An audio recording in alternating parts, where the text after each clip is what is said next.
There is a tablet in room 55 of the British Museum.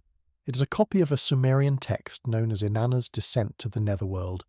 The tablet is approximately 14 centimetres across, inscribed on both faces in cuneiform. The composition dates to approximately 2000 BCE and was copied across the following 1500 years. This copy survived in the library of King Ashurbanipal at Nineveh, excavated by Henry Layard and Hormuzd Rassam in the 1850s. The text describes a goddess's descent into the land of the dead. She passes through 7 gates. At each gate she surrenders one piece of clothing. When she arrives before the throne in the Kur, the netherworld, she's not greeted. She is judged. The judges are named. 7 figures fixed in that place, called the Anuna. And what happened when Zecharia Sitchin decided to take that detail seriously, not as poetry, not as religious symbolism, but as what it appears to be, is one of the strangest and most under-discussed stories in ancient studies. The tablet in room 55 is not the only copy. Inanna's descent has been reconstructed from approximately 30 separate fragmentary copies, most of them recovered from the ruined libraries of southern Iraq.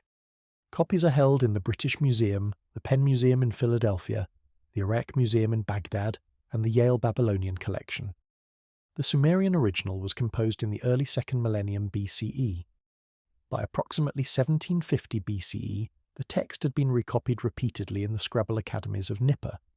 It was translated into Akkadian under the title Ishtar's Descent, and that version travelled north into Assyria, where Ashurbanipal's scribes preserved the lines that survived him by 2500 years. The content does not change much between versions. A goddess descends, 7 gates, 7 removals, a throne, a judgment, a death. And in every version, the judges have the same name. They are called the Anuna, or in fuller form Anunnaki, a name that scholars translate variously as those of princely seed, or the offspring of An, the Sumerian sky god. The text places them as fixed figures in the Kur. They do not move, they do not return to the upper world. Their function is to render the decision over each soul that arrives. That much is mainstream Assyriology. Samuel Noah Kramer, who held the chair of Assyriology at the University of Pennsylvania for most of his career, published his initial translation in the late 1930s and refined it across his life. Stephanie Daly reprints it in Myths from Mesopotamia, the volume used in most Oxford undergraduate courses on Mesopotamian religion. The text is taken to be a religious composition, the Anuna are taken to be mythological figures, and the Kur is taken to be a poetic netherworld. What Zecharia Sitchin did was simpler than most of his critics admit. He asked what would happen if the text were read with the same literalism a historian would apply to a chronicle. The Anuna are described as observers, fixed in a particular place, with a specific function, recording and judging the dead. They are not described as metaphors, they are described as beings. Sitchin took this seriously, and he tied the netherworld observers to a celestial counterpart he extracted from a different set of Sumerian texts altogether, a planetary body the Sumerians called Nibiru, the crossing.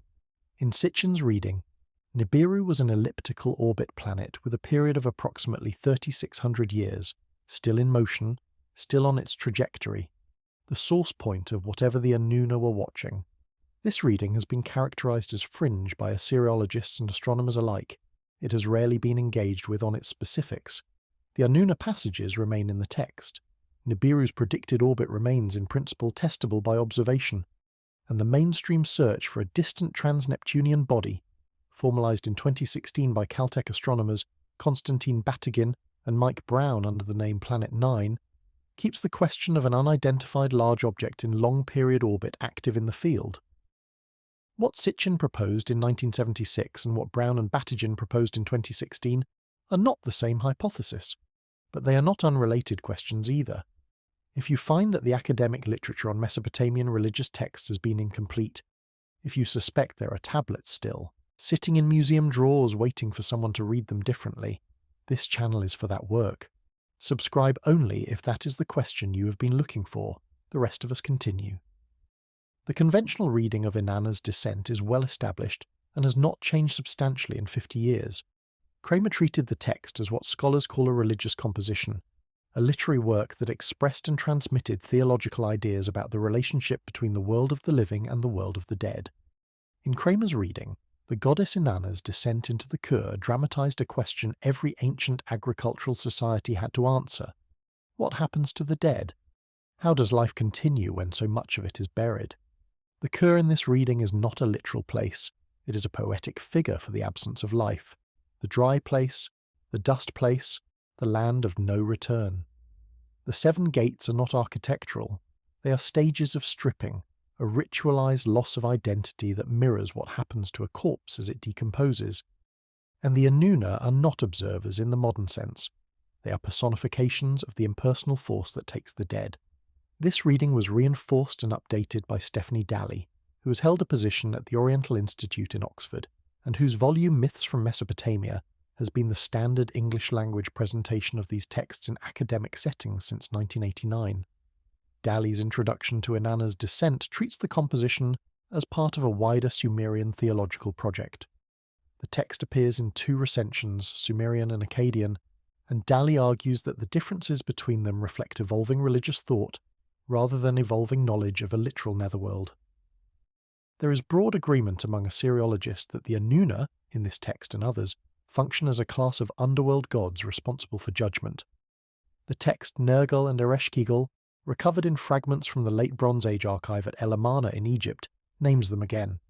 The text The Death of Ur-Nammu, a Sumerian poem describing the death of the king who unified southern Mesopotamia at the end of the 3rd millennium BCE, places the king before the Anuna for judgment. In every case the same role appears. They sit, they observe, they render the decision. And the conventional reading is that this role is symbolic, that it expresses what an ancient Sumerian thought happened to the soul, but not what they thought they had seen. The conventional reading also gives a clear functional account of why these texts existed. They were ritual texts, used in funerary contexts and in temple cycles. They were copied repeatedly because they were valued, not because they recorded historical events. The Kur, in mainstream Assyriology, is the imagined geography of death, in the same way that the Egyptian Duat, or the Greek Hades, or the Hebrew Sheol are imagined geographies of death. The Anuna are the personnel of that imagined geography, real in the religious imagination of the people who composed the texts, not real in the way a city or a river or an excavated palace is real. This is the reading taught in introductory courses on Mesopotamian religion at every major university. It is the reading reflected in museum gallery cards in room 55 and in the Mesopotamian galleries at the Penn Museum. It is the reading that historians of religion present to undergraduates. It is the reading that has not been seriously challenged inside academic Assyriology since Kramer first published it. And it is the reading that Zecharia Sitchin set aside in 1976 when he opened the same texts and asked a different question. Zecharia Sitchin was born in Baku, in what was then the early Soviet Union, in 1920. His family moved to Mandatory Palestine when he was a young child. He was educated in Hebrew and read his first cuneiform inscriptions as a teenager. He attended the London School of Economics in the 1930s and worked as a journalist in Israel and the United States for the following 3 decades. He did not hold a formal academic appointment in Assyriology. He learned Sumerian and Akkadian as an adult, working from the standard reference grammars and lexicons. His first major book, The 12th Planet, was published in 1976 by Stein and Day. It has remained in print continuously since. What Sitchin did in that book, and across the 11 volumes of the Earth Chronicles series that followed, was set aside the conventional reading of Sumerian religious texts, and ask what those texts would mean if read with the same literalism a historian would apply to a chronicle. He did not argue that the Sumerian scribes were mistaken about what they were writing. He argued the opposite. He argued that they were precise, that when they wrote that the Anuna sat fixed in the Kur and rendered judgment over the dead, they meant something close to what those words say, that when they wrote of beings who descended from above, of vehicles that crossed the sky, of a celestial body that returned at long intervals, they were describing what they had been told had happened, not what they imagined, what they had been told. Sitchin's specific contribution on the Anuna was twofold. First, he argued that the text distinction between the Anuna who sat in the Kur and the Anunnaki of the larger Sumerian pantheon, the great gods named individually with biographies and territories, was not a distinction of mythology, but a distinction of function. The Anuna of the Kur were observers, fixed, recording. The Anunnaki of the upper texts were the active beings, who moved, who arrived, who departed. And second, He argued that both groups shared a single point of origin, a planetary body the Sumerians called Nibiru. Nibiru appears in Sumerian and Babylonian astronomical texts. The standard mainstream reading is that Nibiru, meaning the crossing or the ferry, was a name for the planet Jupiter, or in some contexts for Mercury, or in some contexts for an unidentified celestial marker used in calendrical calculations. Sitchin rejected this reading. He argued that the specific properties Sumerian texts attributed to Nibiru, its long return period, its elliptical motion, its association with the gods themselves, were inconsistent with any known planet of the inner solar system. He proposed instead that Nibiru was an additional body, on a long elliptical orbit of approximately 3,600 years, still in motion, still capable of returning. He named it the 12th planet, counting the Sun, the Moon, and the 9 bodies recognized by mainstream astronomy at the time of his writing. His methodology was textual. He compiled every Sumerian and Akkadian reference he could find to celestial bodies, to vehicles of the gods, to descents and arrivals. He cross-referenced them against the same authoritative cuneiform dictionaries used by mainstream Assyriologists, the Chicago Assyrian Dictionary, the Pennsylvania Sumerian Dictionary. He proposed translations that mainstream Assyriology has not accepted, but his source citations are checkable. Any researcher who wants to verify a specific claim can pull the same text from the same museum catalogues and run the same translations through the same lexicons. The disagreement is not about what the texts say. The disagreement is about what the texts mean. Sitchin's reading remained marginal in mainstream Assyriology for 32 years. In 2008, a book appeared that engaged seriously with a different Sumerian text, the astronomical tablet known to scholars as the Planisphere of Nineveh, held in the British Museum. The book was titled A Sumerian Observation of the Kefil's Impact Event. Its authors were Alan Bond and Mark Hempsel. Bond and Hempsel are not fringe figures. Bond is an aerospace engineer with multiple decades of experience in rocket propulsion at reaction engines, the British company developing the Sabre engine for hypersonic flight. Hempsel is a spacecraft systems engineer who held an academic appointment at the University of Bristol and has consulted for the European Space Agency. Their book argued that the Planisphere of Nineveh, a circular astronomical tablet conventionally dated to the 7th century BCE library of Ashurbanipal, but containing observations of much earlier date, recorded a specific night sky configuration. The calculation they performed, using modern astronomical software, placed the recorded observation on a specific night, the night of June 29th, 3123 BCE. The observation, in Bond and Hempsel's reading, recorded the trajectory of an asteroid that struck the Earth at a site in the Austrian Alps known as Kefils, where a massive landslide of disputed origin sits to this day. The Kefil's impact has been controversial in geology for decades. Bond and Hempsel did not prove their claim, they proposed it, and it has not been refuted by a competing calculation working from the same tablet. It remains in the literature. What this means for the question of Sitchin's reading of the Anuna is this: it is no longer possible to say categorically that Sumerian astronomical claims do not match real celestial events. A credentialed aerospace engineer and a credentialed spacecraft systems engineer have published a calculation showing that one Sumerian celestial record corresponds to a specific date that can be checked. The question of what else the Sumerians may have recorded, and what else may have been described in the way that Sitchin proposed, is open. What it means if Sitchin was substantially correct about the Anuna, and if Bond and Hempsel were substantially correct about the planisphere, is not a small question. It does not merely add an annotation to mainstream Assyriology. It reframes the entire premise on which the field has read Sumerian religious literature for 150 years. The premise that has structured the field since the late 19th century is that the Sumerians were the first known civilization to produce religious literature, and that this literature, however sophisticated, was symbolic. The Kur was symbolic. The Anuna were symbolic. The gods were symbolic. The vehicles described in certain texts, sometimes translated as boats, sometimes as chariots, sometimes as words for which no good modern equivalent exists, were symbolic. And the question of what the Sumerians believed about the relationship between the upper world and the underworld was therefore a question about religious imagination, not about anything that had happened. If the texts are read with the literalism Sitchin proposed, that premise dissolves. The Kur becomes a place. The Anuna become beings with a function. The vehicles become vehicles. The descent texts become descriptions of journeys. The judgment scenes become descriptions of judgment scenes. The cosmological framework becomes a cosmological framework that was true to the people who wrote it down, not because they had vivid imaginations, but because they had memory of having been told. This is not the same as claiming the Sumerians were correct in everything they wrote. It is a more limited claim. The claim is that they were not writing fiction. They thought they were writing history. And the modern reader who decides what to do with that has two options. Treat them as deluded, sophisticated, complex, but ultimately deluded about the nature of their gods. Or take the question seriously and ask what kind of experience would have produced the texts they wrote. Sitchin chose the second option.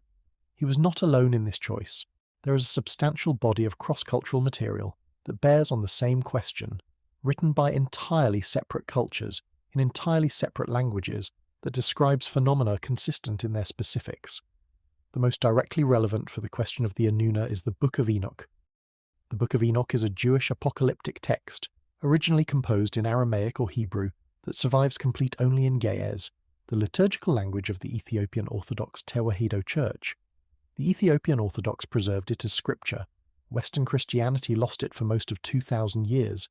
It was reintroduced to the West by James Bruce, the Scottish explorer who acquired 3 Ge'ez manuscripts of the text in Ethiopia and returned with them in 1773.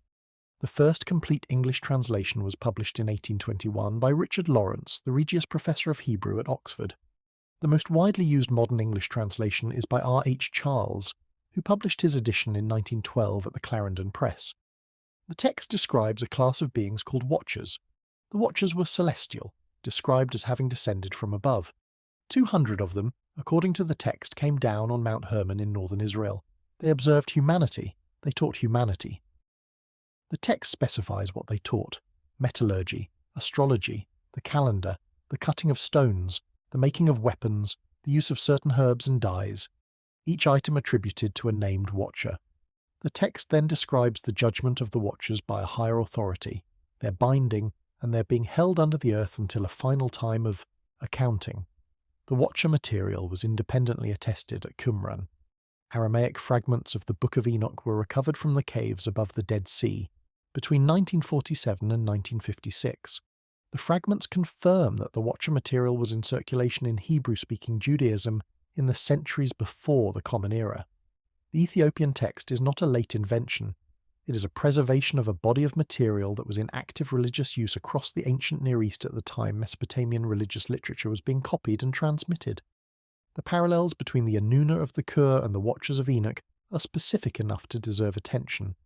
Both are described as a class of beings, not as individuals. Both are described as having a fixed function with respect to the relationship between the human world and a higher order. Both are described as observers, the Anuna of the dead, the Watchers of the living. Both are described as judges, with the power to render decisions that have consequences. And both are described in texts that the cultures that preserved them treated as authoritative. The Babylonians did not copy Inanna's descent across 1,500 years because they thought it was good poetry. The Ethiopian Orthodox did not preserve the Book of Enoch as scripture for 2 millennia because they thought it was literary.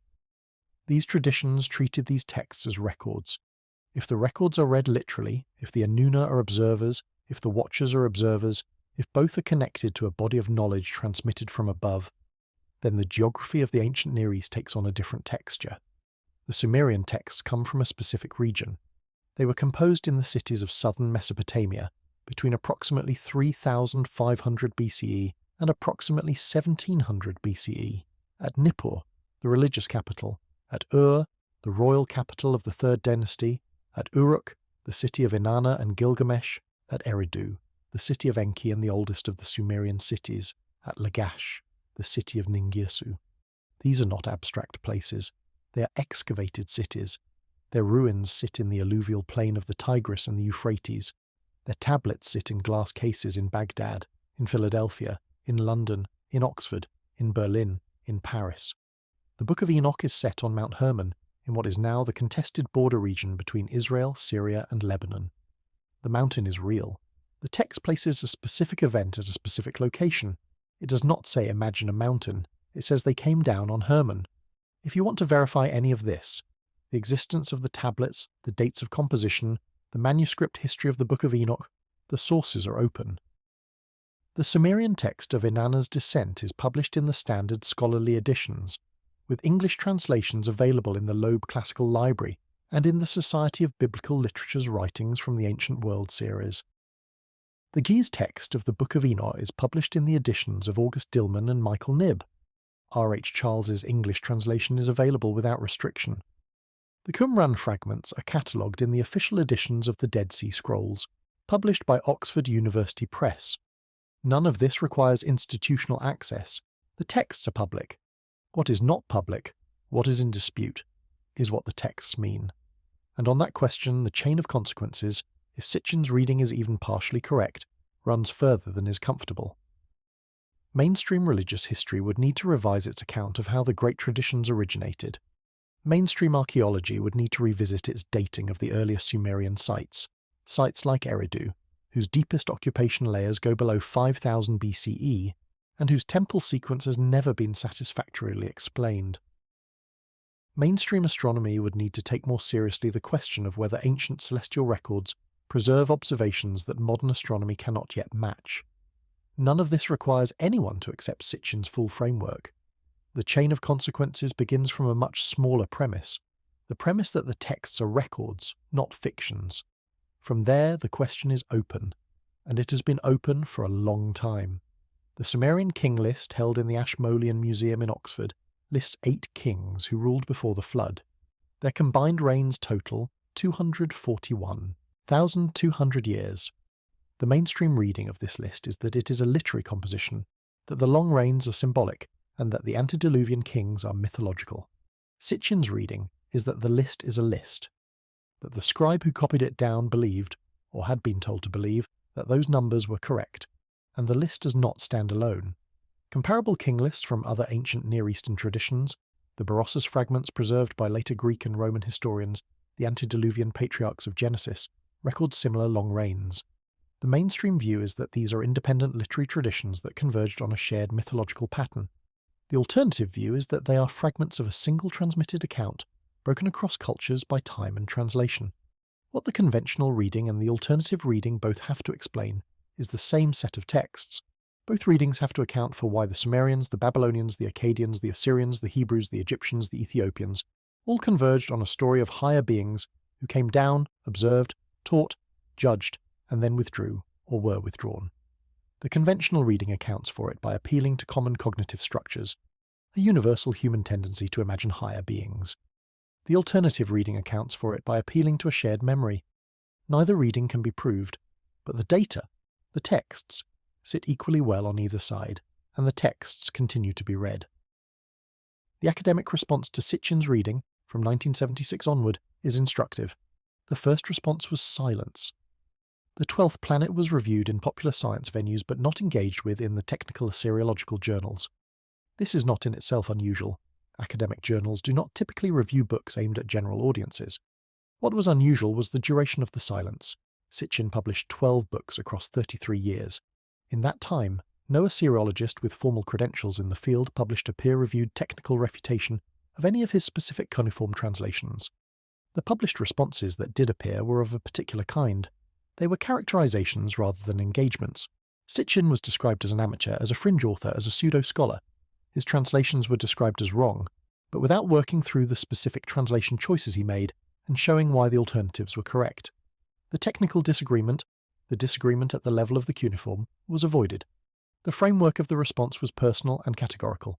Sitchin is not a real scholar. His work is not real scholarship. Move on. Refutation requires engaging with specific claims. Dismissal requires only a characterization. The asymmetry matters. If a researcher's specific cuneiform translation is wrong, a competing translation should be published, showing the alternative reading and explaining why it is preferable. This is how Assyriology adjudicates internal disputes, through technical exchange in journals like the Journal of Cuneiform Studies and the Journal of the American Oriental Society. The technical exchange did not happen. The dismissal happened in popular venues and in passing references in introductory textbooks. The exception, that proves the pattern, is the work of Michael Heiser, a biblical scholar with a doctorate in Hebrew Bible and Semitic studies who engaged with Sitchin's translations in specific detail across multiple online publications. Heiser's critique focused on particular Sumerian and Akkadian words and showed why he considered Sitchin's readings to be incorrect. Heiser was, for that reason, taken seriously by the alternative research community in a way that the broader academic dismissal had not been. The pattern is consistent. Engagement at the level of specifics produces a real exchange. Dismissal at the level of category produces nothing. The same pattern appears in the response to Bond and Hempsel. Their book on the planisphere of Nineveh has not been refuted by a competing calculation, showing that the tablet records a different night, or no night, or that the astronomical software they used was applied incorrectly. The response has been to note their lack of formal Assyriological credentials and to characterize the book as speculative. The calculation itself remains untouched. There is a useful parallel in contemporary astronomy. Avi Loeb is a tenured professor of astronomy at Harvard University, with a long career in mainstream astrophysics and a substantial publication record in peer-reviewed journals. In 2017, he proposed, in a paper co-authored with a postdoctoral colleague and published in the astrophysical journal Letters, that the interstellar object known as Oumuamua exhibited acceleration consistent with the possibility that it was an artificial probe. He did not claim it was artificial. He claimed that the possibility could not be ruled out and deserved investigation. The response from much of mainstream astronomy was not a technical refutation. It was a characterization. Loeb was described as sensationalist, as damaging to the field, as overreaching. The specific physical question he raised, what produces the observed acceleration, was answered by some colleagues with alternative natural mechanisms, but the methodological question Loeb raised, about how seriously the artificial hypothesis should be considered, was largely sidestepped. Loeb has continued to publish on the topic. The mainstream response has continued to be characterization rather than engagement. The Loeb case matters for the question of Sitchin not because the two researchers are comparable in their methods. They are not, and Loeb has been explicit that he does not work in the tradition Sitchin worked in, but because the pattern of mainstream response is similar. When a credentialed researcher takes seriously a possibility that mainstream consensus treats as off-limits, the response is to manage the boundary of the field by characterization rather than by technical exchange. The boundary is preserved. The question is not answered. What has not been answered, on Sitchin's specific claim about Nibiru, is the math. He proposed an elliptical orbit of approximately 3,600 years. He gave the perihelion as somewhere between the orbits of Mars and Jupiter. He gave the aphelion as far beyond Pluto. He worked from specific Sumerian astronomical texts that he cited. No mainstream astronomer has published a paper showing that the orbital parameters he proposed are mathematically impossible, or that the texts he cited do not say what he reads them as saying. The Planet 9 search initiated by Brown and Batygin proposed different orbital parameters, a longer period, a more distant orbit, but the Planet 9 team has not engaged with Sitchin's parameters in their published work. The two hypotheses sit in separate literatures. The mainstream literature has not addressed the alternative literature on its specifics. What has also not been answered, on the texts themselves, is what they describe. The Anuna sit in the Kur, the Watchers descend on Hermon, the Kings of the King list reign for 241,200 years, the planisphere of Nineveh records a night sky configuration. None of these specifics has gone away. They are still in the texts are still in the museums, the question of what they mean is still open, and the academic response was essentially silence followed by dismissal. To understand why the Sumerian material has weight in this question, it helps to know where it comes from and how it survived. The Sumerians were a people of southern Mesopotamia. Their language is unrelated to any other known language. They appeared in the archaeological record by approximately 4000 BCE and dominated the cultural life of the region until approximately 2000 BCE, when their political power passed to Akkadian-speaking successors. Their literary and religious traditions did not pass. They were preserved, copied, translated, refined. Akkadian-speaking scribes maintained the Sumerian texts as a kind of classical literature long after Sumerian had ceased to be a spoken language. The latest known cuneiform tablets, dating to the 1st century CE, include school exercises in Sumerian grammar. The language survived as a learned tradition for nearly 2,000 years after its last native speakers were gone. This is unusual. It is unusual in the way that the survival of Latin in medieval and modern Europe is unusual, a dead language preserved for what it had encoded, not for what it could still do. And what Sumerian had encoded was, in the view of the Mesopotamian successor cultures, irreplaceable. The Babylonians copied Sumerian texts. The Assyrians copied Sumerian texts. Ashurbanipal, the last great king of the Neo-Assyrian Empire, built his library at Nineveh in the 7th century BCE around a project of collecting Sumerian and Akkadian compositions from every corner of his empire. He sent scribes to Babylon to copy tablets. He sent scribes to the cities of southern Iraq to recover material that had been lost. He built one of the great research libraries of the ancient world, and at its heart he placed Sumerian literary and religious texts that were already, in his time, more than 2,000 years old. The library at Nineveh was destroyed in the year 612 BCE, when a coalition of Medes and Babylonians sacked the city. The tablets did not burn. Clay does not burn. They were buried in the collapsed rubble of the palace and the temple. They remained buried for 2,500 years. Henry Layard, a young British traveller and self-taught archaeologist, began excavating at Nineveh in 1845. He worked there intermittently across the next decade.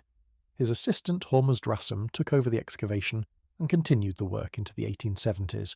Between them, they recovered approximately 30,000 cuneiform tablets and fragments from the buried libraries. The tablets were shipped to London. Most ended up in the British Museum. Some remained in private collections. Some were lost in transit. The ones that arrived were placed in the basement of the museum and catalogued slowly across the following decades. It was a young assistant in the British Museum, George Smith, who first read what he had found. Smith had no formal academic training.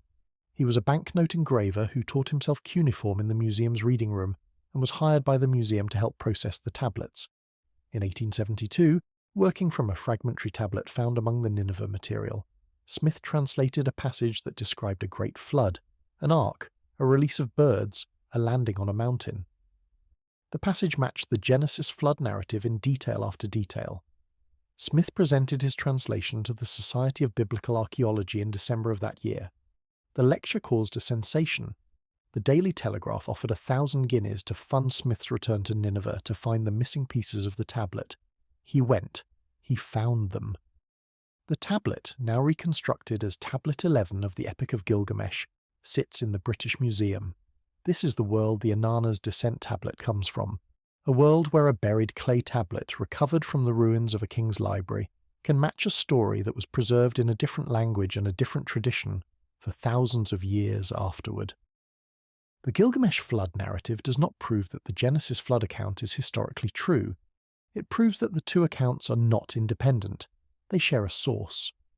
Whatever happened, or did not happen, was remembered in multiple places, in multiple languages across multiple millennia. What the Anuna texts describe is harder to externally corroborate, because the question of the afterlife and the question of celestial judges does not leave the same kind of geological trace that a flood might. But the texts themselves are corroborated across cultures in the way that the flood narratives are. Inanna's descent is one text, Nergal and Ereshkigal is another, the death of Ur-Nammu is another, the Akkadian descent of Ishtar is another. The Gilgamesh epic includes Tablet 12, an appended composition that describes Enkidu's descent into the netherworld and his report back to Gilgamesh of what he saw. The death of Gilgamesh, recovered in fragments from Nippur, describes Gilgamesh himself passing before the Anuna at the end of his life. In every one of these texts, the same architecture recurs. There are gates, there are walls, there are fixed judges, there is a process. The process is irreversible. The dead do not return, the judges remain, the architecture is specific. The 7 gates of Inanna's descent are not the only 7-gate architecture. The Mesopotamian Dingir Galgal, the great gods, are also organized in groups of 7 and 9. The texts return repeatedly to a fixed numerical structure of the world above and the world below. 7 Anuna in the Kir. 7 sages who came up from the sea at the beginning of civilization. 12 great gods at the head of the pantheon. The numerical structures are consistent across hundreds of years and across the work of many different scribes. They were not invented by one writer, they were copied. The cosmological context is consistent too. The Sumerians distinguished sharply between the world that could be observed by ordinary humans and a higher order that intersected with it only at specific points. The temples were those points. Each major Sumerian city had a ziggurat, a stepped platform building, that was understood to be the meeting place between the human world and the divine world. The ziggurat at Ur, dedicated to the moon god Nanna, was excavated by Leonard Woolley in the 1920s and partly reconstructed by the Iraqi government in the 1980s. It is still standing. It is approximately 21 metres tall in its current restored form. Originally it would have been taller. The temples were not abstractions, they were institutions. They had staff, they had budgets, they had archives. The cuneiform tablets recovered from Sumerian temple sites include daily records of grain distribution, tablets recording the names of priests and their families, tablets recording the offerings made on specific festival days. The temples were the bureaucratic centres of the Sumerian cities. They were also, in the texts, the places where the gods came down. The two functions were not separated. The bureaucracy and the cosmology were the same institution. This is the context in which Sitchin's reading should be evaluated. The texts that describe the Anuna of the Kur and the gods who descend and the celestial bodies that mark the appointed times were not produced by isolated dreamers. They were produced by an organised scribal class working inside a bureaucratic and religious institution that took itself to be in continuous contact with the higher order. The scribes were trained for years. They were tested. Their work was preserved, copied, corrected. The texts that survived did so because the institution that produced them valued accuracy. What the institution thought it was being accurate about is the question Sitchin asked. He did not assume the scribes were correct. He assumed they were trying to be correct, and he asked what kind of phenomenon would produce a tradition that described, with consistency across hundreds of years and dozens of cities, fixed beings in a specified location who observed the dead. The Giddim was the Sumerian word for what remained of a person after death. The word is sometimes translated as ghost, sometimes as spirit, sometimes as shade. None of the modern translations is quite right. The Giddim was not a fluttering essence in the modern Western sense. It was the person themselves, continuing in a different mode, in a different place, subject to a different set of physical conditions. The Giddim ate, it drank, it hungered if it received no offerings from the living. The Sumerian texts are precise about what the Giddim needed, and what it suffered if those needs were not met. The journey of the Giddim into the Kur is described in fragmentary form across multiple texts. The dead person was wrapped, anointed and buried with grave goods, cups, jewellery, sometimes weapons, sometimes whole vehicles in the royal burials at Ur excavated by Leonard Woolley in the 1920s. The grave goods were not symbolic. They were equipment. The Giddim would need them. Woolley's excavation of the royal cemetery at Ur, dating to approximately 2600 BCE, recovered the bodies of attendants who appear to have been killed and buried alongside the king and queen so that the Giddim of the royal household could continue with its full retinue. The mainstream archaeological interpretation is that this was a ritualized human sacrifice. The Sumerian texts treat it as a practical matter. The Giddim of the king required attendance where it was going. After burial, the Giddim travelled. The Sumerian word for the path was Ankigal, the great place between heaven and earth. The path led downward. It passed through specific name locations. It crossed a river called the Huber, which divided the world of the living from the world of the dead. The Huber was managed by a ferryman, a specific figure in the texts, sometimes named Ushanabi, sometimes named Humut Tabal. The Giddim paid him for passage. The currency of payment was the offerings made by the living family after the death. After the river, the Giddim arrived at the gate of the Kur. The gate was named, it was guarded. The guards questioned the Giddim and either admitted it or refused it. The texts list the questions. They concern the Giddim's identity, its lineage, its purpose. The Giddim that could not answer correctly was not admitted, and became, in the Sumerian terminology, a lil, a wind spirit, homeless, hungry, dangerous to the living. The Giddim that was admitted passed through 7 gates. At each gate the same stripping that occurs in Inanna's descent occurred, although the goddess's stripping is more elaborate, more ritualized, more dramatic. For the ordinary Giddim, the 7 gates marked a progressive loss of attachment to the upper world. By the 7th gate, the Giddim was no longer recognizably the person it had been. It had been simplified, stripped to its essential pattern. In the inner Kur, the Giddim came before the throne of Ereshkigal, the queen of the netherworld. Ereshkigal was the sister of Inanna in some texts, the wife of Nergal in others. Her name means Lady of the Great Place. Her court was specific. To her left and to her right, in fixed positions, sat the Anuna, 7 of them. They held a tablet, described in some texts as the Tablet of Destinies, on which the fate of every Giddim was inscribed. The Giddim stood before them, they consulted the tablet, they rendered the decision. What the decision determined was not whether the Giddim continued, it always did, but what kind of existence it would have. There were grades of existence in the Kur. The death of Ur-Nammu describes the king arriving and being placed in a high station, given a throne, given attendants of his own. The lower stations involved sitting in the dust, eating clay, drinking the dirty water that ran below the foundations of the upper world. The Anuna decided which station the Giddim would occupy. The decision was final. Ereshkigal herself is described in detail in the text Nergal and Ereshkigal, which exists in 2 recensions. The earlier version was found at Tel El Amarna in Egypt, recovered from the archive of Pharaoh Akhenaten in the late 19th century. The text is in Akkadian, the lingua franca of the Late Bronze Age, and dates to approximately 1400 BCE. The later version was found at Sultan Tepe in southeastern Turkey, dates to approximately 700 BCE, and is significantly longer. Both versions describe the same story. The god Nergal, originally a deity of plague and war, is sent down to the Kur on a diplomatic mission. He is told not to eat the food of the dead, not to drink the water, not to bathe, not to sit on the throne, and not to be seduced by the queen. He fails on every count. He stays. He marries Ereshkigal. He becomes the king of the Kur alongside her. The Anuna appear in the Nergal text as well. They are described as fixed figures in Ereshkigal's court, observing the negotiation, rendering judgment on what should be done about Nergal's overstaying. They are not active participants in the drama. They are the institutional context within which the drama plays out. They observe, they confirm, they allow. What this consistent depiction across different texts and different centuries suggests is a stable architecture. The Sumerian and Akkadian scribes did not improvise their accounts of the Kur. They drew on a shared body of material that fixed the architecture in place. Ereshkigal on the throne, Nergal beside her, the Anuna on the walls, the tablet of destinies in their hands, the Giddim approaching, naming itself, awaiting the decision. Gilgamesh, the most famous figure in Sumerian and Akkadian literature, encountered this architecture twice in the surviving texts. The first encounter is described in Tablet 12 of the standard Akkadian epic of Gilgamesh. The tablet is appended to the main epic and reproduces, in Akkadian translation, the second half of a Sumerian text called Bilgames and the Netherworld.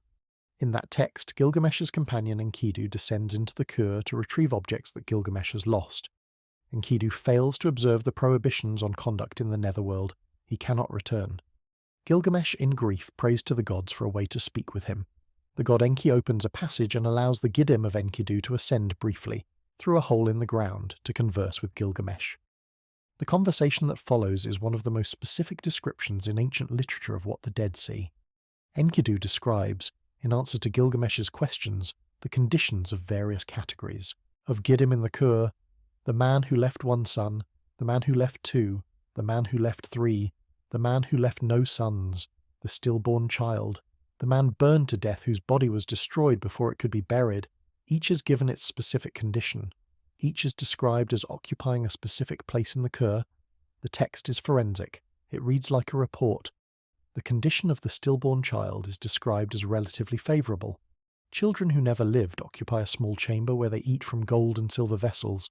The condition of the unburied burned man is described as the worst.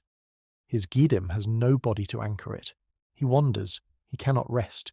He is the Lil, the wind spirit, hungry, displaced. What Enkidu describes is not a system of moral reward and punishment. It is not the Christian heaven and hell of later traditions. It is closer to a bureaucratic accounting of the conditions of existence.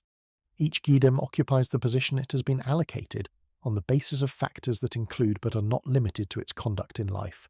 Its lineage, its number of descendants, the manner of its death, the completeness of its funeral rites.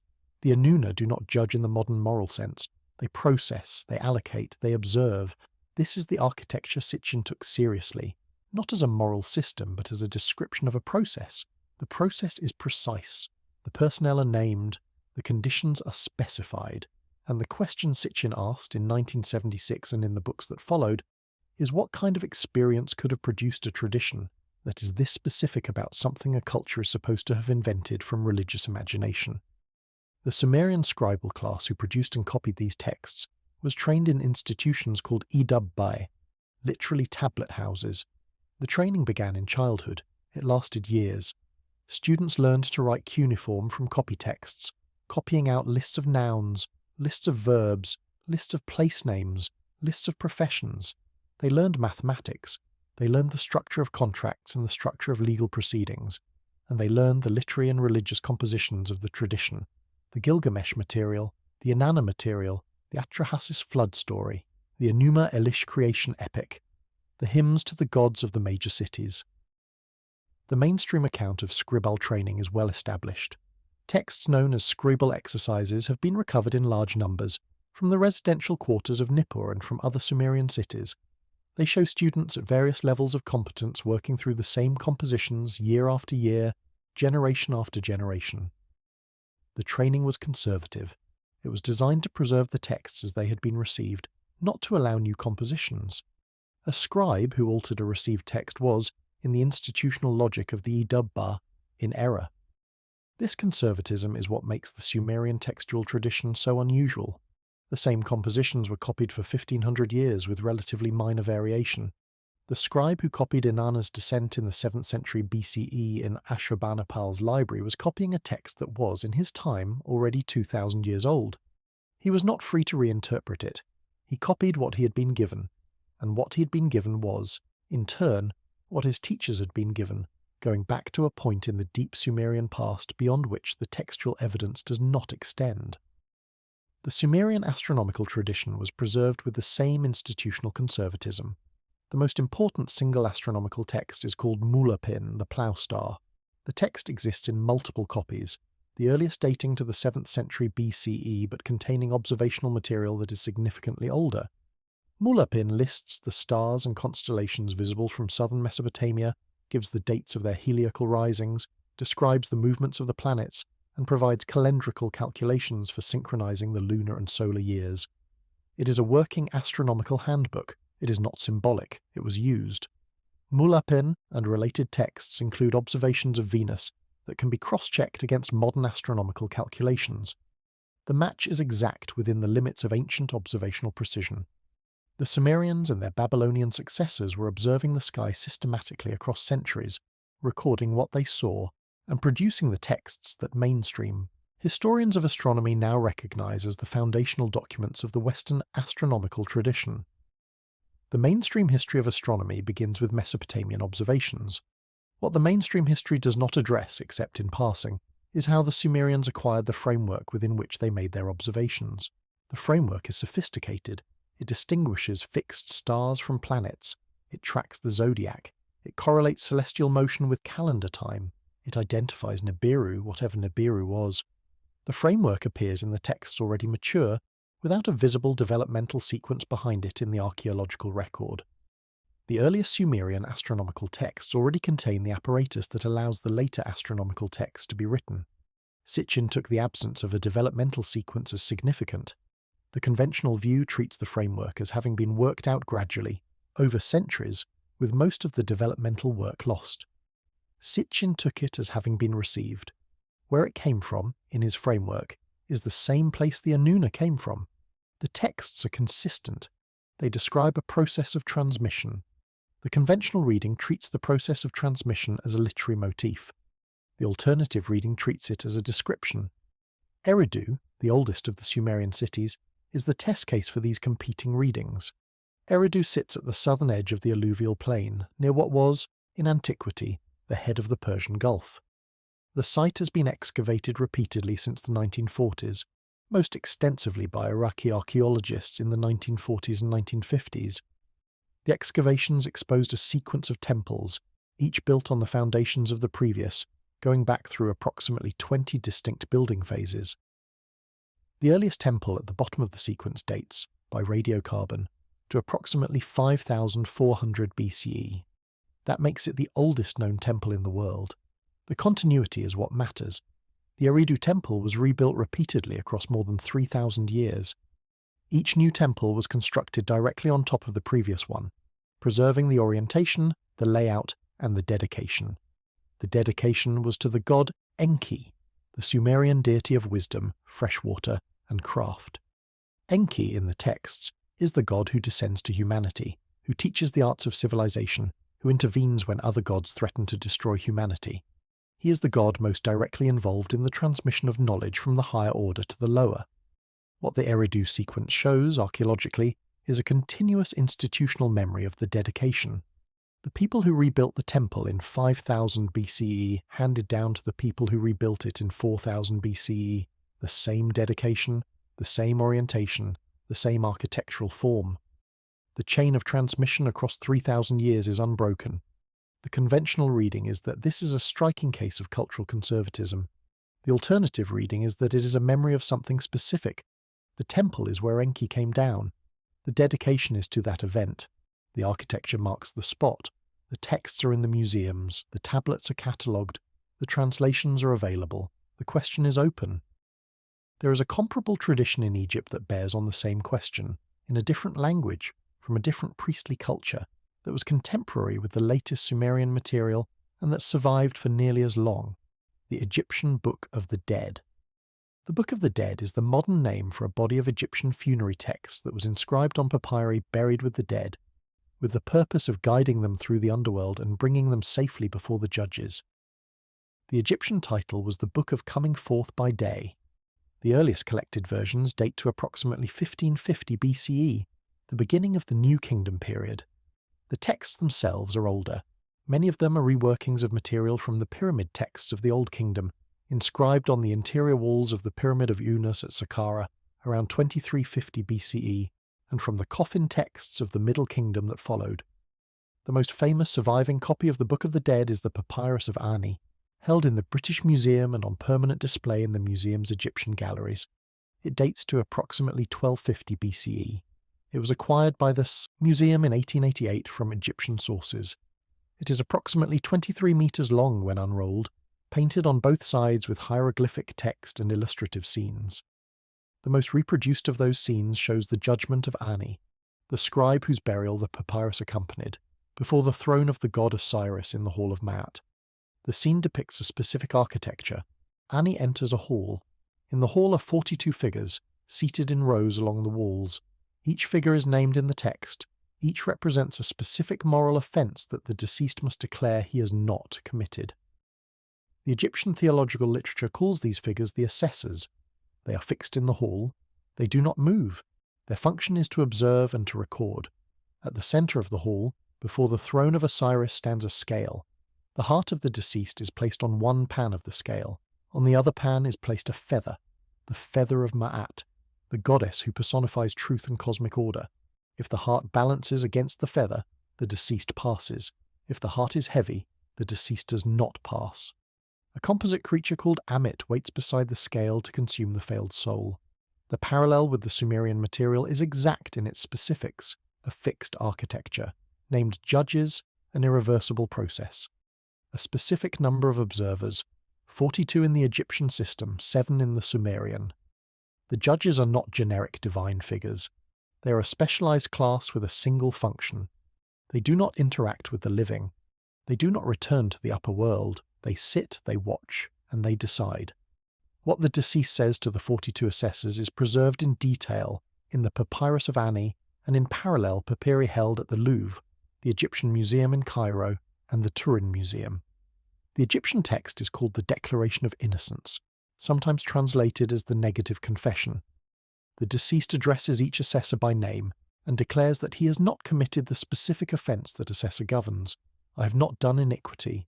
I have not robbed with violence. I have not stolen. I have not slain men or women. I have not stolen grain. I have not stolen from the gods. I have not told lies. I have not blasphemed. The list continues through 42 declarations. Each is paired with a named assessor and a named place from which that assessor is said to have come. The places named include cities of the Upper Nile, cities of the Lower Nile, cities of the Delta, and 4 locations described as outside the borders of Egypt entirely. The named places matter. The text is geographically precise in a way that pure religious composition does not usually bother to be. The assessors are not from a vague heavenly elsewhere. They are described as having come from specific named locations, and the deceased must declare his innocence of the offence each assessor governs, as if pleading before a tribunal in which each judge speaks for a particular jurisdiction. The Egyptian text reads, in its specific architecture like a record of a procedural formula. It does not read like a poem. The same observation applies to the Sumerian texts. The Anuna in Inanna's descent are not described atmospherically. They are described positionally, 7 of them, seated, holding a tablet, rendering a decision. The descriptions across multiple texts are consistent in the specifics that an actual fixed institutional architecture would produce. The Vedic tradition of South Asia preserves a comparable structure in different terminology. The Rig Veda, the oldest of the 4 Vedas, was composed in approximately 1500 BCE in the territory of the Indus and Ganges river systems. It was preserved orally by the Brahmin priestly class for more than 2,000 years before being committed to writing in the early centuries of the Common Era. The Vedic accounts of death and judgment center on the god Yama, who in the older parts of the Rig Veda is described as the first mortal who died, and who therefore became the king of the dead and the path opener for all who followed. Yama's hall is described in the Atharva Veda and in the Brahmana commentaries that elaborated the Vedic religion in the first millennium BCE. In Yama's hall, scribes record the deeds of every soul. The chief scribe is named Chitragupta, the hidden image. The dead pass before him. He reads from his record. The judgment is rendered. The Zoroastrian tradition of ancient Iran, codified in the Avesta but preserving material that scholars date to approximately the 2nd millennium BCE, describes a different but architecturally parallel judgment. The dead cross a bridge called the Chinvat. On the bridge they are met by their own deeds, personified as a figure of either great beauty or great horror depending on what they have done. The judgment is performed by 3 divine figures named in the texts, Mithra, Srausha and Rashnu. Rashnu holds a golden scale. The scale weighs the deeds of the deceased. The architecture is the same as the Egyptian hall. A scale, a personification of truth, named judges, an irreversible outcome. What these 4 traditions, Sumerian, Egyptian, Vedic, Zoroastrian, share is not generic religious imagination. They share an architectural specificity, named judges, fixed positions, a scale or a tablet, a formal procedure, an irreversible decision. The conventional explanation is that this convergence reflects common human anxiety about death and the shared cognitive structures by which different cultures imagine its resolution. The alternative explanation, which Sitchin made and which has not been refuted, is that the convergence reflects a common source that all 4 traditions partially preserve. The Egyptian and the Sumerian traditions were neighbouring traditions. There was contact between them. The Amarna archive in Egypt, recovered from the abandoned capital of the pharaoh Akhenaten in the late 19th century, contains diplomatic correspondence in Akkadian, the lingua franca of the late Bronze Age Near East. The 2 cultures knew each other. They traded. They negotiated. Their elites learned each other's languages. The conventional reading is that the parallel between their funerary traditions reflects this contact, that the architectural similarities between the Hall of Maat and the Cure are cultural diffusion, ideas borrowed and adapted across borders. But the timeline is hard to reconcile with simple diffusion. The pyramid texts of Unas, with their account of the deceased pharaoh's journey through the underworld and his judgment by named gods, were inscribed in approximately 2350 BCE. The Sumerian Inanna's descent was composed in approximately 2000 BCE. The pyramid texts are older. If diffusion explains the parallel, it would have to have gone from Egypt to Sumer, against the conventional direction of cultural transmission in the period. And the pyramid texts themselves are reworkings of older material that the inscribers regarded as ancient by the time they were carved into the walls of the pyramid. What this suggests is that both the Sumerian and the Egyptian traditions inherited a framework that predates either of them, a framework that includes fixed celestial observers, an architectural underworld, named judges, an irreversible process of accounting for the dead. The framework is consistent enough across the 2 traditions to suggest a common source. The common source, if it exists, is older than the earliest texts on either side. This is exactly the kind of pattern that Sitchin's broader argument predicts. He argued that the religious traditions of the ancient Near East were not independent inventions of separate cultures, but local preservations of a single, transmitted body of material that had been delivered in his framework by the Anunnaki themselves. The conventional reading explains the parallel by appealing to convergent religious imagination, or to diffusion in a direction that the timeline does not easily support. Neither explanation has the explanatory simplicity of a common transmitted source. The Egyptian material also speaks to the question of celestial observation that runs through Sitchin's work. The Pyramid of Khufu at Giza, conventionally dated to approximately 2560 BCE, was constructed with internal shafts that point at specific stars. The southern shaft of the King's Chamber points at the belt of Orion as it appeared on the meridian at the time of construction. The northern shaft points at what was then the polar region. The pyramid is not merely a tomb, it is an instrument. Its orientations are astronomical. Whether the Sumerians and the Egyptians shared the same astronomical knowledge, and whether that knowledge was transmitted from a common source, is a question that Bond and Hempsel's work on the planisphere of Nineveh has put back on the table. If the planisphere preserves an accurate observation of an asteroid trajectory from 3123 BCE, then Sumerian astronomy was capable of more than the mainstream account allows. If Sumerian astronomy was capable of more, then Egyptian astronomy may have been too. And the conventional separation of religious cosmology from observational astronomy, in both traditions, may need to be reconsidered. The strongest objection to all of this, presented in its strongest form, is also the most easily stated. The objection is that none of it has been directly observed. The Anuna have not been photographed. Nibiru has not been detected by any telescope. The Watchers of Hermon have not been excavated. The 42 assessors in the Hall of Maat have not been recovered as physical beings. What we have are texts that describe phenomena, and a researcher who has read the text in a particular way, and a question of interpretation that cannot be settled by appeal to the texts alone. This is correct. It is the strongest version of the mainstream objection, and it deserves to be acknowledged in its strongest form. Sitchin's reading of the Anuna does not produce a falsifiable prediction in the way that a physical theory does. It produces a hermeneutic frame within which certain texts make a kind of sense they do not make in the conventional frame. The conventional frame is also a hermeneutic. The question is which frame fits the texts better, and that question is not finally answerable by the texts themselves. The mainstream Planet 9 search, conducted by Brown and Battigan at Caltech beginning in 2016, has also not detected Nibiru. The Planet 9 team has searched for a body of approximately 10 Earth masses in an orbit with a period of roughly 10,000 to 20,000 years and an aphelion of several hundred astronomical units. Sitchin's Nibiru has a period of approximately 3,600 years and an aphelion that he placed considerably closer in. The two predicted bodies are not the same. If Planet 9 is detected, it will not be Nibiru. If Planet 9 is not detected, it does not rule out Nibiru. The two hypotheses describe different objects, but the mainstream search has been ongoing for nearly a decade and has not detected either body. The non-detection is data. It does not prove that no distant planet exists.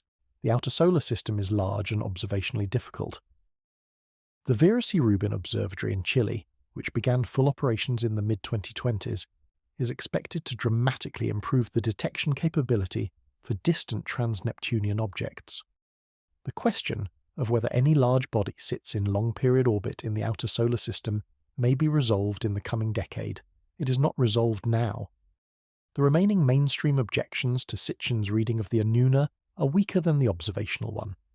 They are objections of methodology, that Sitchin was not formally trained in Assyriology, that his translations diverge from the standard readings, that he ignored counter-evidence within the text he cited. Each of these objections has been made. None of them has been worked through systematically in the way that an internal Assyriological dispute would be worked through. They remain at the level of characterization. The technical exchange, again, has not happened. The current state of the debate, then, is the following. Mainstream Assyriology maintains the conventional reading of the Anuna as personifications of the impersonal force that takes the dead. Mainstream astronomy maintains that there is no observational evidence for Nibiru. Alternative tradition researchers maintain that the conventional reading does not account for the specificity of the texts, and that the observational search for distant bodies has not been completed. Both sides are stating positions that the available evidence does not finally adjudicate. The question remains genuinely unresolved. If Sitchin's reading is substantially correct, if the Anuna texts preserve a memory of actual observers, and if those observers were connected to a celestial body still in motion, then the consequences for our understanding of history are not small. The earliest known civilizations would have to be understood as inheritors of a body of knowledge they did not themselves originate. The accounts of higher beings preserved in dozens of separate traditions would have to be reread as records rather than as inventions. The astronomy of the ancient Near East would have to be credited with observations that mainstream history has not credited it with. And the question of whether the watching has stopped, or whether it has merely become harder to detect, would have to be opened seriously. None of this would be settled. It would only be open. The texts would still need to be read carefully. The translations would still need to be argued. The astronomy would still need to be done. The frame would shift. The work would continue. The tablet of Inanna's descent is in room 55 of the British Museum. The pyramid texts of Unas are in the Pyramid of Unas at Saqqara, accessible to visitors. The Book of the Dead of Ani is on display in the Egyptian galleries of the British Museum. The Sumerian king list is in the Ashmolean Museum in Oxford.